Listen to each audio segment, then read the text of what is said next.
काल जेवायने मला मोठ्या गाडीनं पुण्यापर्यंत आणलेलं, पण आता इथनं पुढे मला खोपोलीला एसटीने जायचं होतं. पुण्यात स्वारगेटला बसल्या बसल्या 5-6 फॉलोवर तरी भेटलं. तर मॅडम म्हणल्या की खोपोलीला 6:30 वाजता गाडी आहे. ठरल्याप्रमाणे बराबर 6:30 वाजताच लालपरी आली. स्वारगेट मधनं बाहेर पडलो तर ही पुलालाच रिक्षाला टाकलेली बघितली. आमच्या गावाला हे असले काय काय नवीन नवीन बघायची सवय नाही ना आम्हाला, म्हणून भारी वाटत. स्वारगेट वरनं पिंपरी चिंचवडला तर पाक अंधार पडलेला. खोपोलीत पोहोचायला बराबर 10 वाजल्या. तवर आमचं सरकार मला न्यायला आलेलं. तर म्हणलं आता घरात जाऊन गार चूक जेवण खाण्यापेक्षा आपण हॉटेललाच जेऊया. इथं कालवण सुकं बिकं सगळं मागं राहिलं. पहिल्या रोट्याच आल्या.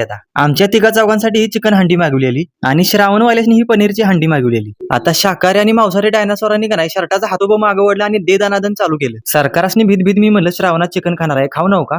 जेवल्यावर इथं हात धुवायला बेसिन असली काही सिस्टीम नाही, इथं वाटका सिस्टीम आहे. आईला हिकडली हॉटेलवाली कस्टमरची जरा लय चोच करतात या. आता दुसऱ्या दिवशी सकाळी सरकारने बॅगा भरली आणि सासरला जायची तयारी केली. 2 महिने झालं आईच्या सहवासात राहिलेल्या लिकीला का नाही घेऊन जाताना मला पण जरा बेकारच वाटत. पण काय करणार, लिकीला आपला अर्धा आयुष्य आपल्या आईकडे आणि अर्धा आयुष्य आपल्या नवऱ्याकडे काढायलाच लागतं. चला आता खोपोली ते चांदोलीचा 2 व्हीलर वरला प्रवास का नाही तुम्हाला पुढच्या ब्लॉग मध्ये दाखवतो.